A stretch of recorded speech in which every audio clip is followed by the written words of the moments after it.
thotë që ekonomia është zgjeruar dhe mundësitë për të bërë biznes janë rritur, nuk janë ulur. Nga ana tjetër, kur ne morëm detyrën, Shqipëria kishte një prodhim të përgjithshëm kombëtar më pak se 10 miliardë euro. Sot e ka thuajse 25 miliardë euro. 2 herë gjysmë. Kur ne morëm detyrën, Shqipëria kishte të ardhurat për frym rreth 4.000 euro. Sot i ka rreth 10.000 euro.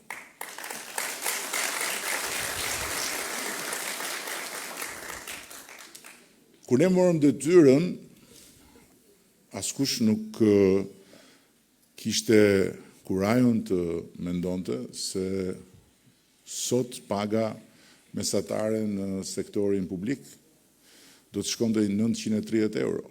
Se sot paga mesatare për mësuesit do të ishte 950 euro.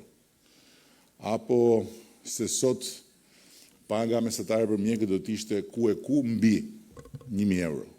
Dhe dua t'ju them që ky panajir i parë në Afin do të pasohet nga panajiri i dytë në Vjeshtë, do të vim përsëri dhe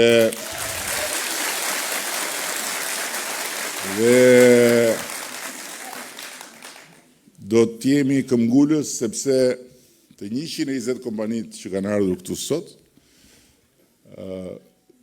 ofrojnë vende pune dhe paga më të mira se sa pagat që fitohen në të njëjtat vende pune këtu në Greqi.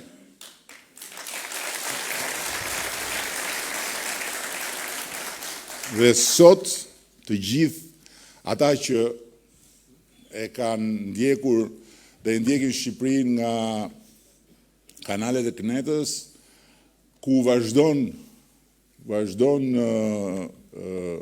zhurma e bretkocave që në Shqipëri 200.000 lek, 300.000 lek vjetra, mund të shohin që në fakt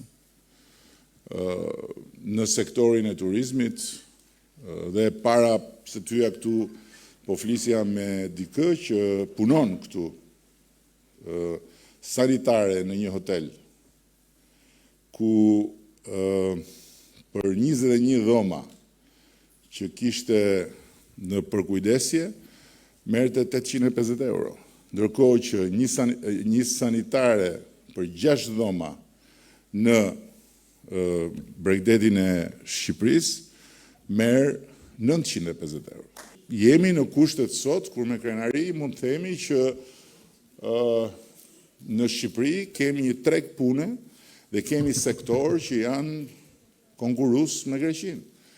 Nuk ka pagë minimale në 1.500 euro në sektorin e teknologjisë. Nuk ka pagë në 1.200 euro për manovratorët. Nuk ka pagë në 1.200 euro për shofer.